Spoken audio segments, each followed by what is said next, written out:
우리 하나님께서 이 시간 큰 은혜로 채워주시리라 믿습니다. 본문의 말씀을 5절로 제가 잘못 적어줬나 봐요. 15절인데 제가 다시 한번 받들어 봉독하겠습니다. 그러므로 우리는 예수로 말미암아 항상 찬송의 제사를 하나님께 드리자. 이는 그 이름을 증언하는 입술의 열매니라. 아멘. 오늘 본문의 말씀을 중심으로 제목이 뜨거운 찬송과 깊은 기도. 이건 구원받은 성도들이 해야 할 거룩성의 아주 중요한 요소가 되겠습니다. 하나님께서 보시기에 좋은 교회는 뜨거운 찬송과 깊은 교회가 있는 교회인, 기도가 있는 교회인 줄로 믿습니다.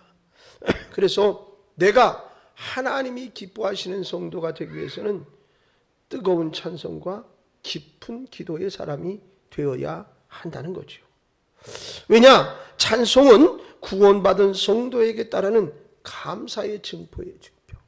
그리고 하나님을 사랑하는 사랑의 증표, 표시이기도 하기 때문입니다. 실제로 누가 뜨겁게 찬송을 하고 누가 깊은 기도를 합니까?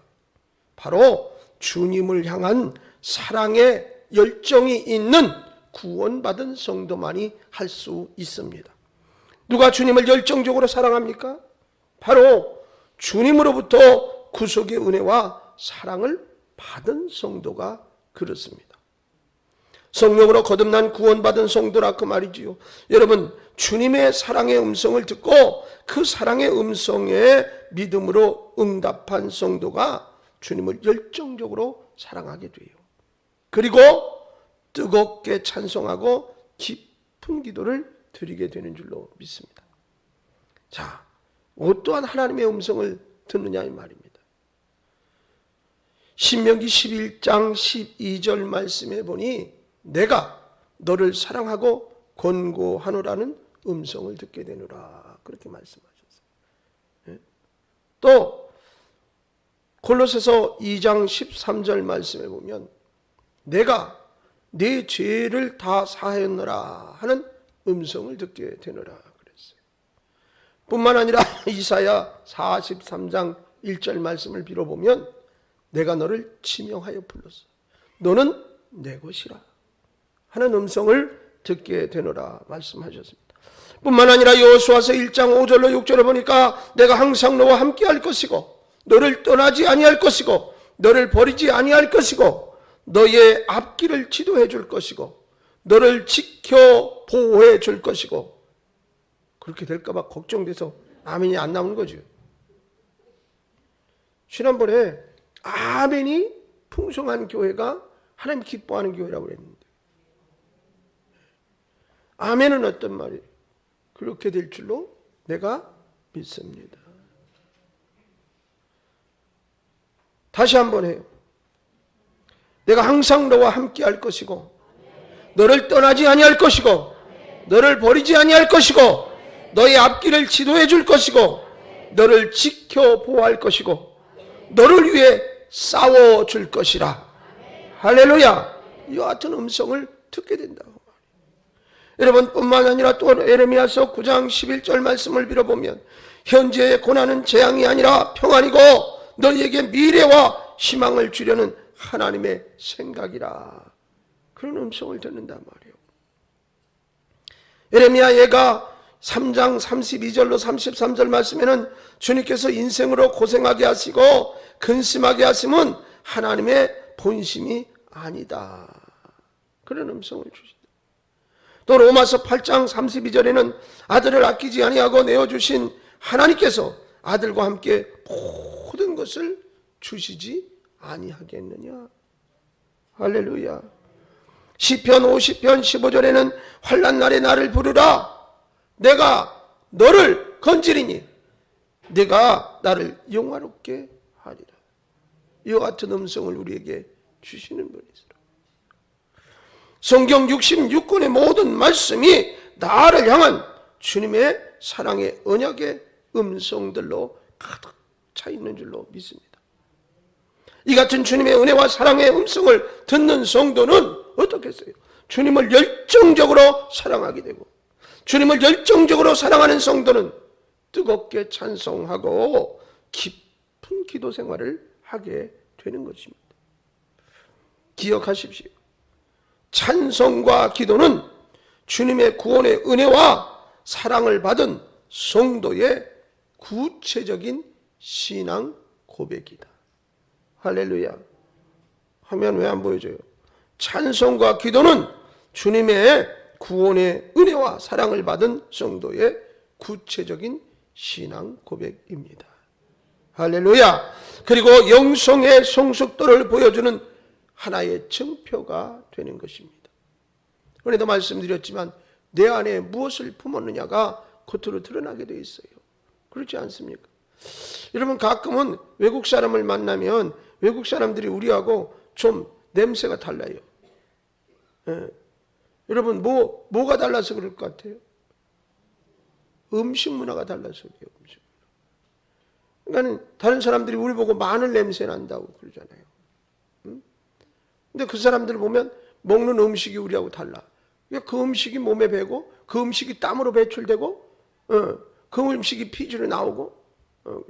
여러분 잘 모르시지만 음식을 맛있게 먹고 좀 시간이 지난 다음에 코옆을 살살 긁어가지고 냄새를 맡아보면 내가 뭐 먹었는지 알아요. 이런데 피지샘으로 그 땀이 다 이 음식 흡수돼서 냄새가 나기 때문에 그런 거예요. 여러분, 우리 안에 뭐가 들었느냐에 따라서 밖으로 나오는 게 달라.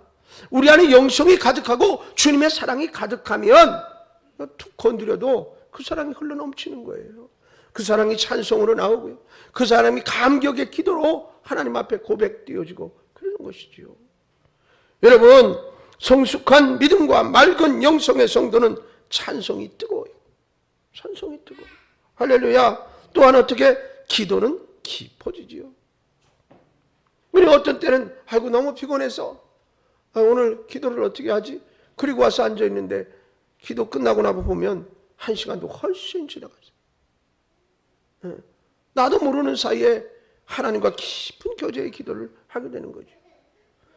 여러분, 구원의 은혜와 사랑을 받았지만 이제 믿음이 미숙하고 영성이 막지 못하는 성도는 찬송이 뜨겁지 않아요. 깊은 기도 생활을 할 수가 없어요.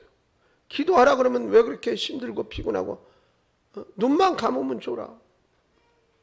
여러분, 오늘 이곳에 참석하여 같이 예배하는 여러분은 성숙한 믿음의 사람, 맑은 영성의 사람이 되어서 우리 하나님 보시기에 좋은, 그리고 하나님께 기쁘게 받으시는 뜨거운 찬송 생활과 깊은 기도 생활을 하시는 여러분이 되시기를 주의 이름으로 축원합니다. 할렐루야. 이게 하나님 보시기에 좋은 찬송은 영의 찬송을 의미하는 거예요. 영적인 찬송. 영의 찬송은 성령으로 거듭난 구원받은 신령한 사람의 찬송을 말합니다. 성령의 충만한 기름 부음 받은 가운데 부르는 찬송을 말한다 그 말이에요. 믿음으로 부르는 찬송을 말해요. 곧 십자가의 신앙 고백이 있는 찬송을 말하는 것입니다. 하나님의 구원의 은혜와 사랑을 깨닫고 믿는 성도는 찬송 가사에서 깊이 그리고 뜨겁게 그 찬송 가사를 공감하게 되어져요. 찬송 작사자의 신앙 고백과 간증이 나의 간증으로 다가오게 되어지는 것이에요. 찬송 작사자의 심령과 같은 심령으로 찬송을 하게 되고요. 찬송 작사자의 신호애락이 나의 신호애락이 되어지듯이 내가 그 찬송의 주인공이 되어집니다. 찬송 작사가와 동일체가 되어서 찬송을 하게 되고 찬송 작사자가 만난 주님이 내가 만난 주님이 되고 같은 분위기에 신호애락을 공유하게 되어지는 거예요. 여러분, 가끔은 드라마나 이런 걸 보면서 괜히 코끝이 찡해서 눈물을 왜 흘려요? 그 주인공하고 내가 통화되니까 그러는 거예요. 그런 것처럼 찬송을 뜨겁게 부르다 보면 그 찬송과 가사와 내가 통화되고 그 작사자가 어떤 마음으로 이 찬송을 작사하고 작곡했는지가 느껴져요. 어떻게 찬송할까요?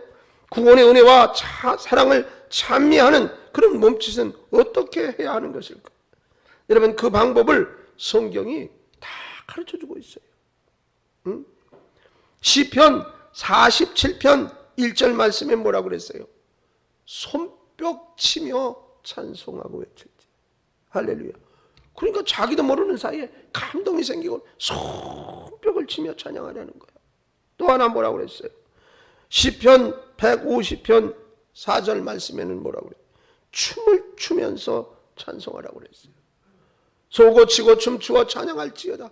현악과 퉁소로 찬양할지어다. 이 말은 악기를 다 동원해서. 또 있어요. 150편 시편 1절로 6절 말씀해 보니까 모든 악기를 다 동원해서 찬송하라고 그랬어요. 근데 옛날에는 이 가톨릭에서 뭐 이렇게 할 때는 전자올갱 같은 걸 쳐서 중후하게 이러면서 찬양하고 거기서 기타도 못 치게 하고. 과거에 여러분 한 80년도 그 70년도 80년도 이때는 교회에서 막 기타 치고 막 박수 치고 그러는 걸 경망스럽다고 그랬어요. 근데 사실은 이 성경을 보세요. 박수 치면서 찬양하고 온 몸으로 찬양하라는 거예요. 악기를 다 동원해서 찬양하라. 여러분 뿐만 아니라 에베소 5장 19절에 뭐라고 그래요? 마음을 다해서 찬송하라고 그래요. 마음을 다해서. 너희의 마음으로 주께 노래하며 찬송하라고 그러잖아요. 여러분 지금 이제 우리가 앞으로 찬송을 어떻게 해야 되는 건지를 지금 이야기하는 거예요. 여러분 찬송할 때 놀라운 일이 또 일어납니다. 시편 22편 3절에 보니까 하나님이 함께 하신대. 뜨겁게 찬송하면 하나님이 함께 하신답니다. 그뿐입니까? 역기하 20장 22절 말씀해 보고 또한 사도행전 16장 25절 26절에 보니까 하나님께서 능력으로 역사하셔서 찬송이 뜨거운 그 현장에 기적을 일으켜 주신다고 그랬어요. 할렐루야. 여러분 사도행전에 보세요. 옥문이 열려지고 작고가 풀어지고. 할렐루야. 이건 뭐예요? 갇혔던 게 해방되는 거예요. 답답한 문제가 해결되는 거예요. 시편 69편 30절 31절 보면 하나님께서 영광을 받으신다고 그랬고 황소로 제물로 드리는 것보다 찬송을 더 기뻐 받으시노라 그랬어요. 할렐루야. 여러분 찬송은 다 할 수 있잖아요. 박자가 곡조가 좀 틀리면 어때? 영으로 찬양하는 것이. 그것이 뭐예요? 곡조 있는 기도라. 우리의 신앙의 고백이라. 찬송을 깊이 하다 보면 그 가사에 내가 동화돼서 내가 주님 앞에 그와 동일한 고백을 드리고 있잖아요. 여러분 오늘 본문 히브리서 13장 15절 말씀이 뭐예요? 그러므로 우리는 예수로 말미암아 항상 찬송의 제사를 하나님께 드리자. 이는 그 이름을 증언하는 입술의 열매니라. 할렐루야. 예배할 때 준비 찬송. 자, 우리 예배 전에 준비 찬송하겠습니다. 준비 찬송이라는 말도 사실은 잘못됐어요. 찬송에 대한 잘못된 인식에서 나온 표현이 아닌가. 왜 그냥 예배 전에 찬송하는 거니까 그렇게 자꾸 불러버렸대서 그래요. 찬송하면서 이미 예배는 시작되는 거예요. 찬송은 곡조 있는 기도라고 그러지 않습니까? 때문에 나는 기도를 할 줄 몰라서 기도 생활을 못한다. 그렇게 핑계할 수 없어요. 찬송 부르면 기도인데. 믿음의 초보자는 말로 하는 기도는 5분 하기도 힘들지만 찬송으로는 더 많은 시간을 할애해서 찬송으로 기도할 수 있으니 여러분 어디서나 흥얼거리면서 기도할 수 있는 것 아닙니까? 자, 이젠 기도 얘기를 합시다. 깊은 기도란 어떤 것인가요? 깊은 기도란 성숙한 기도를 말하는 것이고 성숙한 기도는 무엇을 끊임없이 요청하던 기도에서 주님과의 교제를 즐기는 기도로 바뀌게 돼. 그것이 깊은 기도. 어린아이 땐 자꾸 뭘 달라고만 그러잖아. 그러나 이제는 어떻게 주님과 만남이 즐거운 거예요. 주님과의 대화가 즐겁고 그리고 주님이 원하시는 것이 무엇인가를 생각하게 되죠. 여러분 실제로 기도의 본질은 주님과의 교제를 말합니다. 기도는 무엇을 요구하고 받아내는 것이 아니라 하나님과 사랑의 교제를 하는 것을 말해요. 교제는 대화를 통해서 이루어지잖아요. 여러분, 대화가 단절되면 교제도 단절되고, 교제가 단절되면 기쁨도 즐거움도 평안도 사라지는 거예요. 여러분, 잘은 모르겠습니다만 연인들이 서로 사랑하는 사람들끼리 데이트를 하고 그 시간이 얼마나 빨리 가는지 몰라. 집에 들어와가지고서는 그냥 저녁 늦게까지 얘기하고 들어왔는데 또 할 얘기가 남아가지고, 지금은 핸드폰이 있고 카톡이 있고 그러니까 막 그러지만 옛날에는 다 유선 전화로 해야 돼. 그러니까 지금 드라마나 영화 같은 거 보면 선을 길게 해가지고 몰래 자기 방으로 끌고 들어가가지고 이불을 뒤집어 쓰고 여보세요 그러면서도 그냥 즐거워. 뭔 얘기할 게 그렇게 많아. 저희는 그냥 이모님네 딸만 그냥 쭉 있고 아들을 밑에 하나 막내들이 났어. 근데 그 딸들이 거기 이제 방학 때 어쩌다 놀러가 보면 이불 속에서 말이지 셋이서 킥킥킥킥킥 그리고 그 어머니가 이모님이 아니 여태까지 안 자고 뭐 그러냐 그러면 알았어요. 그리고 조금 있으면 또 낄낄낄낄 웃어가면서 그렇게, 응? 자매들끼리 무언한 얘기가 그렇게 많은지 즐거운지 그냥 낄낄 웃어가면서 툭툭 쳐가면서 이불을 뒤집어 쓰고 그 안에서 답답하지도 않은가 봐. 여러분, 서로 사랑하면 시간 가는 줄 몰라요. 그 대화가 끝이 없어. 그런 것처럼 하나님의 기도는 바로 하나님과의 깊은 영성의 교제예요. 대화하는 거예요. 근데 사랑하는 사람은 대화를 해도 끝이 없어. 근데 사랑하지 않는 사람한테 가서 뭐라고 얘기하라 그러면 말이 안 나오잖아요. 여러분, 그런 것입니다. 그렇기 때문에 이제 깊은 대화를 통해서 깊은 교제를 하게 되고, 깊은 교제를 통해서 서로를 더 깊이 알아가게 되는 거예요. 그리고 더욱더 순수한 사랑으로 깊이 사귀게 되는 것이다. 여러분, 곧 깊은 기도를 통해서 하나님을 보다 더 깊이 알게 되고 하나님을 보다 더 뜨겁게 사랑하게 됩니다. 그리고 자기 자신을 보다 깊이 성찰하게 되고 또 자신의 진 면목을 바로 알게 돼요. 다시 하나님 앞에 내가 누구인가를 알게 돼요. 자기 정체성을 확실히 깨닫게 되는 것입니다. 하나님을 깊이 알면 알수록, 그리고 자신의 진 면목을 바르게 알면 알수록 하나님의 측량할 수 없는 한없는 은혜와 그 사랑에 압도당하게 돼요. 다 같은 걸 하나님이 어찌 이리 사랑하십니까? 그 사랑이 너무 감동스러워. 유구무원 심무원이에요. 할 말이 없어. 그냥 주님 사랑해요 라는 말만 해도 가슴이 뭉클하고 저절로 눈물이 나. 여러분, 여러분의 부모님과의 절대한 사랑의 관계가 있다고 해봐요. 그 부모님이 뭘 엄청 해준 것도 없어. 그래도 그냥 엄마 그렇게 부르기만 해도 가슴이 뭉클하고 눈물이 나요. 나이를 먹었든 안 먹었든 상관없어요. 사랑하는 여러분, 하나님과 그런 깊은 교제의 대화가, 그래서 나 자신을 깨닫고 하나님의 그 크신 사랑을 깨닫게 되어지면 감동이 일어나지 않을 수가 없어요. 하나님을 깊이 알고 자신을 바로 알수록 더 겸손해지게 되죠. 하나님의 마음이 뭔가를 깨달으니까 그걸 무엇이라도 하나라도 해드리고 싶은 거예요. 그게 영원 사랑이에요. 거기서 이웃을 사랑하는 거예요. 그래서 전도하는 거예요. 자신의 부족함과 연약함, 부끄럽고 추함을 또한 어떻게 뼈저리게 느끼게 돼요. 그래서 구속하여 주신 하나님 앞에서 오 할렐루야 감사합니다. 영광과 찬송만 받으시옵소서. 오 하나님의 아들 주 예수님, 어리석고 연약한 종을 긍휼히 여겨주소서. 주님이 아니고선 내가 어찌 살아갈 수 있습니까? 고백하게 되는 거예요. 여러분, 그런 가운데 주님의 임재하심이 오히려 더 깊숙이 들어오게 돼요.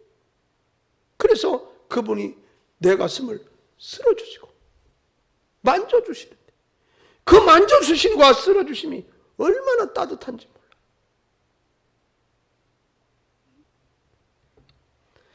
여러분, 그리고 나는 이제 주님 한 분으로만 만족합니다.